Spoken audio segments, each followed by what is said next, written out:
E eu gostaria mesmo que você, nesta manhã, pudesse ficar muito atento a esta mensagem, a esta palavra, esse devocional, que ele é poderoso para abençoar nossas vidas. Hebreus 12, 14 diz assim: segui a paz com todos e a santificação, sem a qual ninguém verá o Senhor. Ainda João capítulo 15, versículo 4 e 5 diz: permanecei em mim e eu permanecerei em vós. Como não pode o ramo produzir fruto de si mesmo, se não permanecer na videira, assim nem vós o podeis dar, se não permanecerdes em mim. Eu sou a videira, vós os ramos. Quem permanece em mim e eu nele, esse dá muito fruto. Porque sem mim nada podeis fazer. Eu estava meditando nesta palavra, e essa questão da santificação, sem a qual ninguém pode ver ao Senhor, a questão de ser frutífero, de dar frutos. E Jesus está explicando uma situação muito interessante aqui, que é exatamente o fato, porque sem mim nada podeis fazer. Ele está dizendo exatamente que ele nos dá orientação, pede nosso posicionamento, nos encoraja a viver uma vida de santificação, a andar na sua presença, a fazer aquilo que ele nos chama para fazer.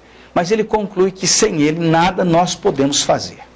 Ou seja, sem Jesus nós não podemos realizar nada, em absoluto. Muitas pessoas estão sofrendo hoje porque começam a caminhar na presença de Deus, acabam por motivos diversos, ou por pecados, por falhas, têm lutado com as suas fraquezas, áreas secretas da sua vida, pecados ocultos, coisas que estão inadequadas no viver cristão.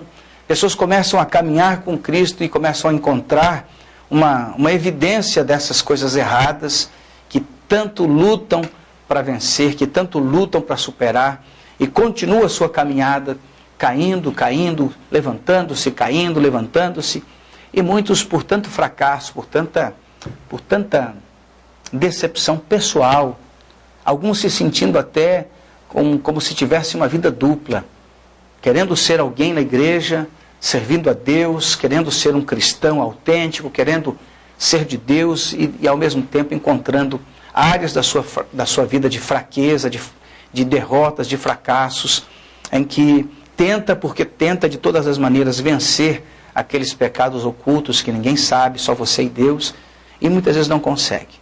Muitas pessoas tentam deixar do vício, tentam deixar das drogas, tentam deixar de tantas coisas que têm lhe atrapalhado, né? Homens que têm dificuldade em viver uma vida de compromisso com uma só mulher, vivem sempre agindo errado, aqui e ali. Como vencer tudo isso, pastor? Como vencer esse momento difícil da nossa vida? Como superar tanta debilidade no caráter? Como conseguir sair de um comportamento vicioso, negativo, que leva a tanto fracasso, a tanta derrota? Como fazer, então, para poder estar superando essas lutas íntimas? Quantas pessoas, inclusive na vida de oração, querem orar, querem buscar a Deus, querem estar diante do Senhor, mas parece que estão sempre indo à derrota, ao fracasso. O apóstolo Paulo nos diz que nós temos uma luta terrível, né? A carne querendo ir para as coisas erradas, e nosso espírito lutando para ser cada dia mais próximos de Deus, uma bênção. Então é um conflito, é uma luta. Não são poucas as pessoas que têm se deparado com fraquezas terríveis e têm caído em momentos tão difíceis. Mas o que mais nos chama a atenção, na verdade, não é isso.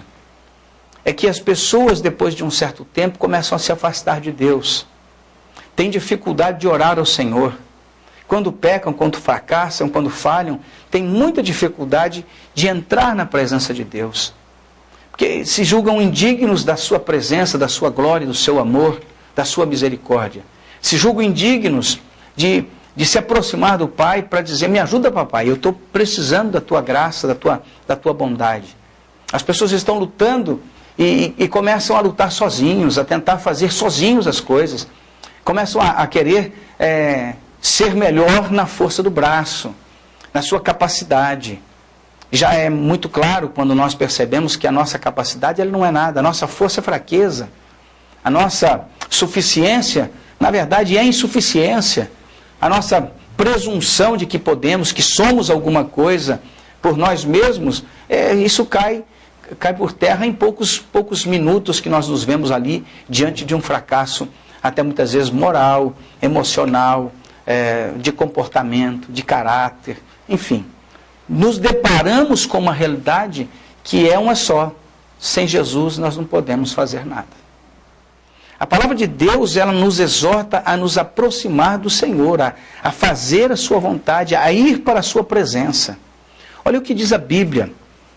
É o inverso que nós devemos fazer, né? Ao invés de nos afastarmos de Deus, como muitas vezes vemos isso acontecer, nós devemos nos aproximar mais de Deus. Ah, mas eu sou impuro, sou indigno. Não, isso quem diz é o diabo, não é o Senhor. Olha o que diz a Bíblia em Tiago 7. Sujeitai-vos, portanto, a Deus, Tiago capítulo 4, versículo 7. Sujeitai-vos, portanto, a Deus, mas resisti ao diabo e ele fugirá de vós. Chegai-vos a Deus e ele se chegará a vós outros. É interessante como nós vemos aqui Tiago nos dando uma dica muito importante. Que a maneira de vencer as fraquezas, as debilidades que nós temos na nossa vida, não é nos afastando, mas muito pelo contrário. É nos achegando a Deus, nos sujeitando a Deus. Sujeitai-vos, portanto, a Deus, mas resisti ao diabo, e ele fugirá de vós. Quando eu me sujeito a Deus, ou seja, eu me achego a Deus, e eu busco a sua presença, e eu oro ao Senhor, e eu sou sincero com Deus, Deus conhece minha fraqueza, minha debilidade, a minha limitação, conheça, Senhor, aqui está tudo que eu sou, o que eu tenho, o que eu posso, o que eu não posso, está tudo diante do Senhor. A Bíblia diz, chegai-vos a Deus, e Ele se chegará a vós outros. Que coisa tremenda! Purificai as mãos, pecadores, vós que sois de ânimo dobre, limpai o coração. A única maneira de fazê-lo é se achegando a Deus e contando com a sua graça, com a sua misericórdia. Hebreus ainda 4,16 diz, acheguemo-nos, portanto, confiadamente junto ao trono da graça, a fim de recebermos misericórdia e acharmos graça para socorro em ocasião oportuna. Esse texto de Hebreus, ele diz a respeito da graça, o trono da graça. Sabe o que significa graça? Graça é amor de Deus que salva as pessoas e as conserva unidas com Ele. Ainda o dicionário diz mais. É a soma das bênçãos que uma pessoa sem merecer recebe de Deus. Então, nós não podemos simplesmente dizer, eu posso por mim mesmo, eu preciso da graça, mas eu só vou encontrar a graça de Deus me achegando até Ele. Como é que eu me achego a Deus? Em oração sincera, coração quebrantado, contrito. A Bíblia diz que Deus não resiste a um coração contrito, né? E outra maneira da graça se manifestar é através da palavra de Deus nos influenciando. Olha mais uma definição de graça. É a influência sustentadora de Deus que permite que a pessoa salva continue fiel e firme na fé. Que coisa tremenda isso. A graça é a manifestação de Deus para nos alcançar, mesmo sem merecermos, sem termos méritos, sem termos qualificações. Deus usa da sua graça para nos amar e nos libertar de toda opressão, de toda angústia, de toda aquela acusação. A Bíblia nos fala sobre a questão da acusação. Apocalipse 12:10 diz assim, então ouvi grande voz do céu proclamando, agora veio a salvação, o poder, o reino do nosso Deus e a autoridade do seu Cristo, pois expulso o acusador dos nossos irmãos, o mesmo que os acusa de dia e de noite diante do nosso Deus. Um dos grandes problemas com as nossas fragilidades, com as nossas fraquezas, é que imediatamente ao momento que pecamos, ou seja, à vista dos homens, ou no oculto do secreto, imediatamente neste momento, o acusador, o diabo, começa a oprimir a mente da pessoa. Você é indigno, você não pode, Deus não lhe ama, olha o que você fez, você tem que ser perfeito, você não podia fazer isso porque você agora é isso, porque você é aquilo.